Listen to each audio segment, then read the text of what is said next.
अहिंसा तीर्थ प्रणेता, अहिंसा तीर्थ प्रणेता, जय जय हो भारत गौरव, राष्ट्र संत प्रमुख सागर। स्वर्णिम स्वर्ण जयंती का अवसर ये महान है, मिलकर हम मनाएंगे, गुरुवर देश की शान है प्रमुख सागर। जय हो गुरुवर प्रमुख सागर,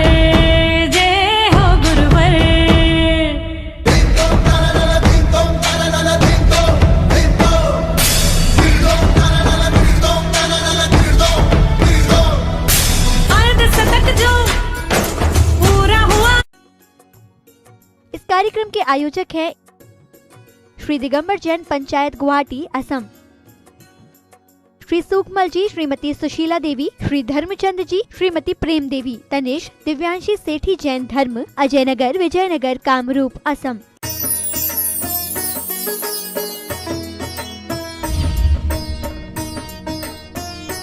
धर्म से भगवत्माओं, चर्चा हमारी चल रही थी नील हिस्सा के संबंध में। नील हिस्सा के संबंध में जो बात हमारी है, आचार्यों ने जो लक्षण बताए, आलसी व्यक्ति नील हिस्सा का प्रतीक होता है, जिसकी मंदबुद्धि है वो नील हिस्सा का प्रतीक है, जो स्त्री लुब्धस्य स्त्रियों के बीच में ही ज़्यादा रहता है वो नील हिस्सा वाला है, जो डरता बहुत है वो भी नील हिस्सा वाला है, और जो सदा अहंकारी है वो भी नील हिस्सा वाला है। तो आप विचार करके रखना कि ये सारे के सारे लक्षण जिसके अंदर घटित होते हों, वो सारा का सारा व्यक्ति नील हिस्सा के माध्यम से नरक और तिर्यंच गति को जाने वाला है। इसलिए हम अपने इन परिणामों को संभालने का प्रयास करें। अगर हमारे अंदर बहुत ज़्यादा आलस है, प्रमाद है, हम उससे बचें। और आलसी और प्रमादी व्यक्ति, मैंने कल भी बताया था कि आलसी और प्रमादी व्यक्ति कभी भी सफल नहीं हो सकता है। आचार्यों ने तो यहाँ तक बोल दिया, सम्यक दर्शन प्राप्त करने वाला भी आलसी नहीं होना चाहिए। अगर आलसी, जागृत व्यक्ति ही सम्यक दर्शन को प्राप्त कर सकता है, और जिसके पास खुद को कल्याण करने की, सोचने समझने की शक्ति नहीं है बुद्धि में, वो व्यक्ति कब क्या कर सकता है? कुछ भी नहीं कर सकता। तीसरे नंबर पर स्त्री लुब्धस्य के बारे में बोलते हैं। आप देखना, बहुत से लोगों, आज वर्तमान में अगर देखा जाता है तो लड़के भी बड़े बड़े बाल रखाने लगे ना, चूल, इसको बोलते चूल।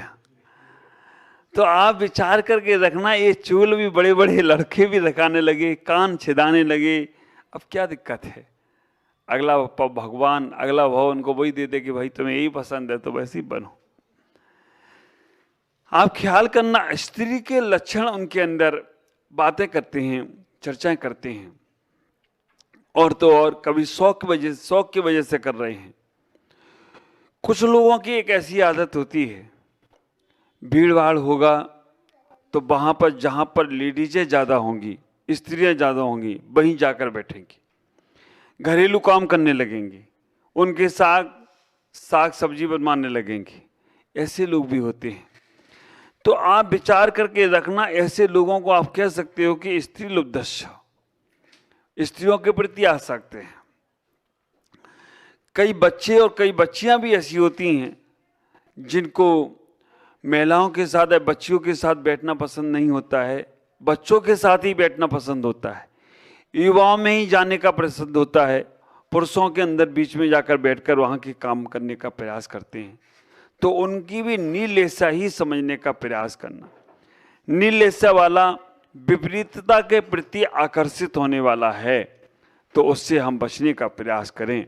इहलोक भय, परलोक भय, वेदना भय, मरण भय, शरीर में कष्ट आते हैं, ऐसा नहीं है कष्ट नहीं आते हों, लेकिन सम्यक दृष्टि उन कष्टों से डरता नहीं है। कष्ट आए हैं कर्म काटने के लिए आए हैं, क्योंकि हमने पूर्व जन्म में जो कर्म को किए हैं खोटे, तो उन्हें भोगना तो पड़ेगा ही पड़ेगा। ख्याल करो, हम इतना ही विचार करके रखना कि डरते हुए भी हमें अच्छे काम करने के लिए डरना भी पड़े तो डर जाएं, लेकिन अच्छे काम नहीं छोड़ना है। और तो और जब हमारे पास सम्यक दर्शन की व्यवस्था बनती है, हम डर से दूर होते हैं तो निर्भय होने का प्रयास करते हैं, और निर्भय वाला व्यक्ति हमेशा अभय ही अभय को प्राप्त होता है। आप लोग ये कहावत सुनते होंगे ना, जो डर गया सो मर गया। ख्याल करके रखना, एक कहावत बिल्कुल सही है, परफेक्ट है। जो डर गया सो मर गया। हिम्मत रखने वाला ही घर में अपने हाथी बांध सकता है ना। हिम्मत रखने वाला ही व्यक्ति एक हाथी अपने घर में हाथी बांध सकता है, और डरा हुआ व्यक्ति तो हाथी तो छोड़ो, गधे घोड़े को भी नहीं बांध सकता है। हिम्मत वाला आदमी। एक बहुत अच्छा उदाहरण पढ़ने को मिलता है, सुनने को मिलता है।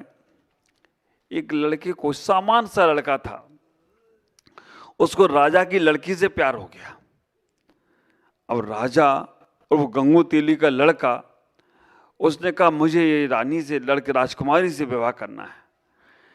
आप विचार करके रखना, उसने हिम्मत रखी अपने अंदर, महल के बाहर गया और राजकुमारी को आवाज लगाने लगा, मैं तुमसे प्यार करता हूं, मुझे तुमसे शादी करना है। राजा तक तो आवाज पहुंची नहीं, राजकुमारी तक तो छोड़ो, सैनिकों ने उसको खूब धक्के मारे, भाग यहाँ से, भाग यहाँ से, और भगा दिया। वो अपने घर पहुंचा, दोस्तों के साथ पहुंचा। दोस्तों ने पूछा क्या हुआ? उसने कुछ नहीं हुआ, आज तो ढक्कम ढक्का हुआ। कुछ नहीं हुआ, आज तो ढक्कम ढक्का हुआ। थोड़ी देर बाद फिर वो वहां पहुंचा। फिर पहुंचने के बाद वो चिल्लाने लगा, तो राजा के सैनिकों ने उसको मुक्के मुक्के मारे। जब मित्रों से मिला, मित्रों से पूछा क्या हुआ? तुमने कि पहले ढक्कम ढक्का हुआ, आज मुक्का मुक्का हुआ है। आप विचार करके रखना, लेकिन वो हिम्मत नहीं हारा। फिर गया तो फिर राजा के सैनिकों के साथ बहुत सारे और सैनिक इकट्ठे हो गए, और सैनिक इकट्ठे होने के बाद क्यों करना चाहते हो शादी? रानी ने ये देख रही थी। रानी ने उससे पूछा तुम मेरी बेटी से क्यों विवाह करना चाहते हो? रानी उसने समझाया कि राजा इतना अच्छा है, इनका कोई बेटा नहीं है, और बेटी चली जाएगी और कहीं तो हमारे राजपाट को कौन संभालेगा। खूब चर्चा हुई, बातों हुई। तो पूछा उनके दोस्तों ने कि आज क्या हुआ? उन्होंने कहा पहले ढक्कम ढक्का हुआ, फिर मुक्का मुक्का हुआ, अब बक्कम बक्का हुआ, बस। रानी ने भी कह दिया जाओ, नहीं हो सकता ऐसा। लेकिन रानी के मन में बात बैठ गई कि इतना अच्छा लड़का और अपने गांव का ही लड़का जो इतना पैसे नहीं है, पैसे की कोई बात नहीं, पैसे तो अपने पास इतने हैं कि ये नहीं खर्च कर सकता है, तो और ये घर में रहकर ही हमारे परिवार के राज के बारे में इतना अच्छा सोच रहा है। राजा से बात करी कि एक सामान्य सा युवक है और वो अपनी बेटी से विवाह करना चाहता है, और इसलिए कि अपने कोई बेटा नहीं है और बेटी तो चली जाएगी, राजपाट कौन संभालेगा? क्या विचार है? उन्होंने कहा आएगा तो देखेंगे। चौथी बार जब वो पहुंचा, चौथी बार पहुंचने के बाद राजा ने राजमहल में बुलाया, राजमहल में बुलाकर उससे अपनी बेटी का विवाह कर दिया। जब मित्र मिले, मित्रों ने पूछा क्या हुआ?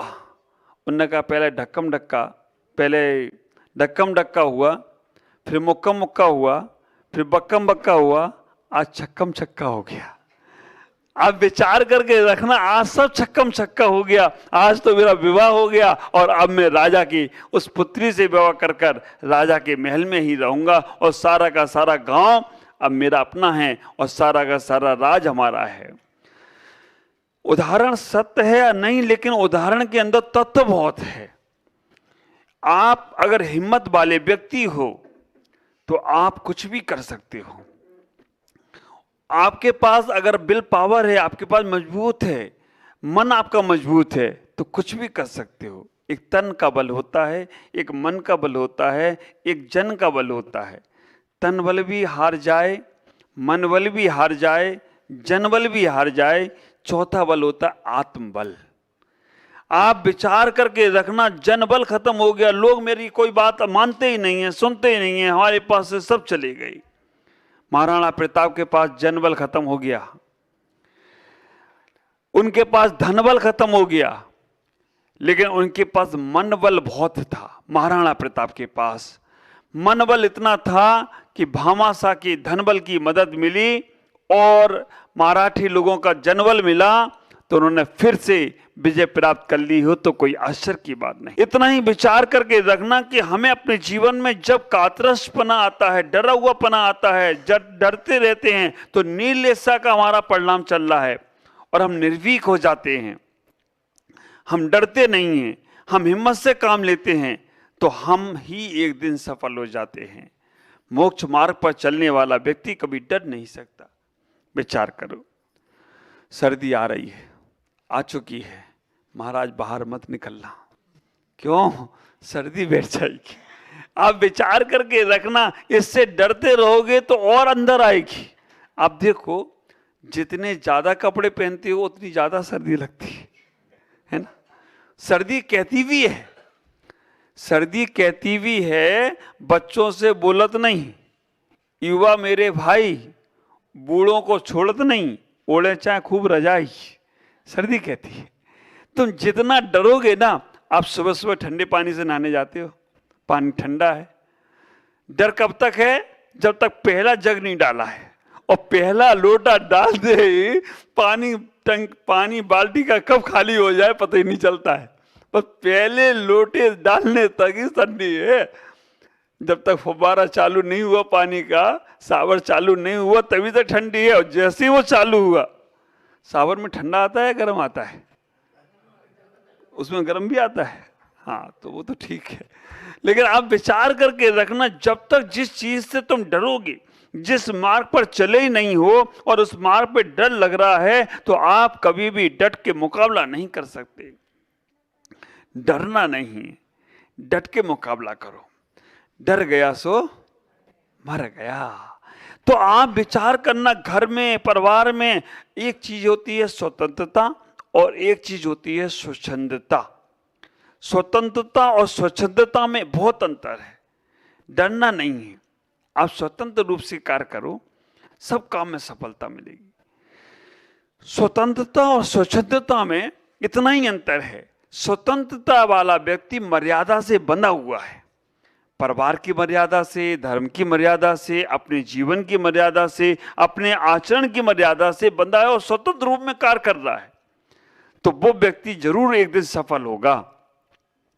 वो उसको परेशानियां तो आ सकती हैं, लेकिन वो परास्त नहीं होगा।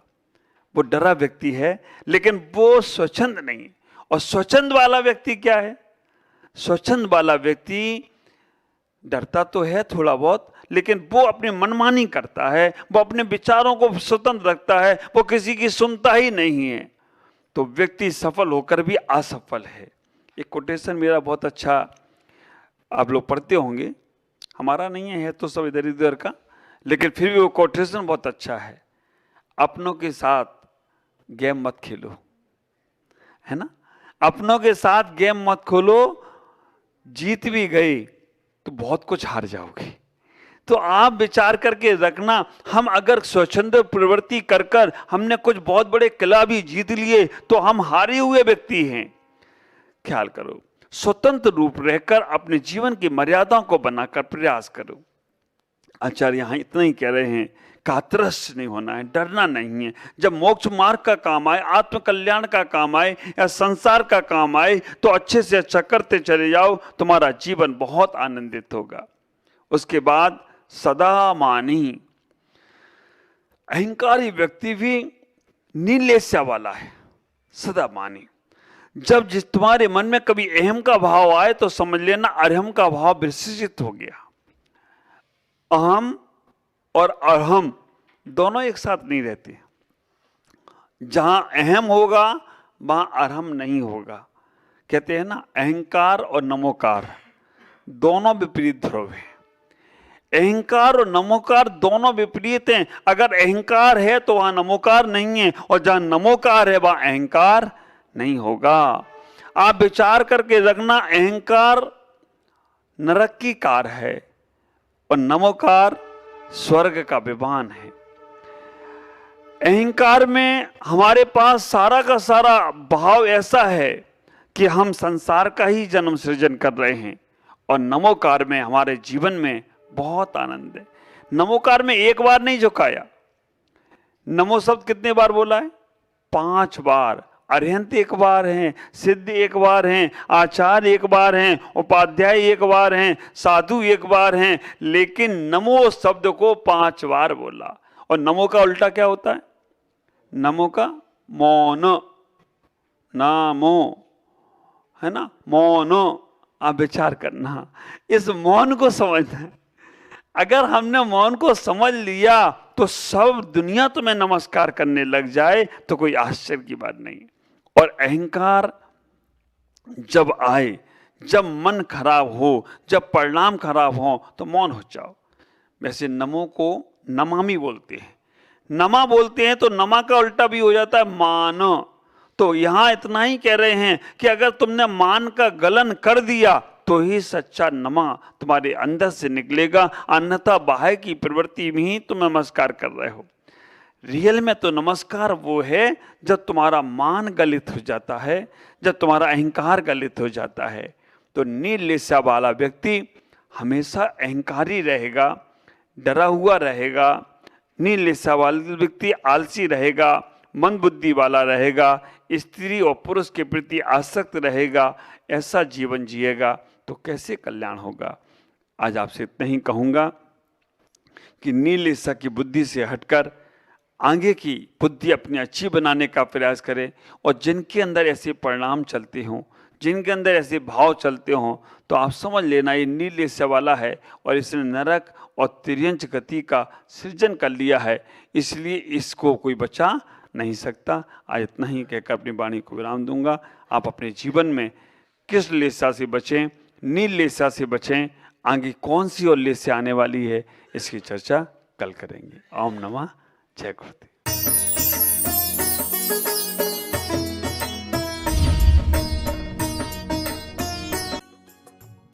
इस कार्यक्रम के आयोजक थे श्री दिगंबर जैन पंचायत गुवाहाटी असम, श्री सुकमल जी, श्रीमती सुशीला देवी, श्री धर्मचंद जी, श्रीमती प्रेम देवी, तनिष दिव्यांशी सेठी जैन धर्म, अजय नगर, विजयनगर, कामरूप, असम। असम प्रांत स्थित पूर्वोत्तर की धरा में प्रथम तीर्थंकर श्री 1008 आदिनाथ भगवान के अतिशयकारी क्षेत्र श्री सूर्य पहाड़ का गुवाहाटी में 26 से 31 जनवरी 2024 के मध्य होने जा रहा है भव्याति भव्य श्री 1008 आदिनाथ जिन बिंब पंच कल्याणक प्रतिष्ठा महोत्सव। पुष्पगिरी तीर्थ प्रणेता परम पूज्य गणाचार्य 108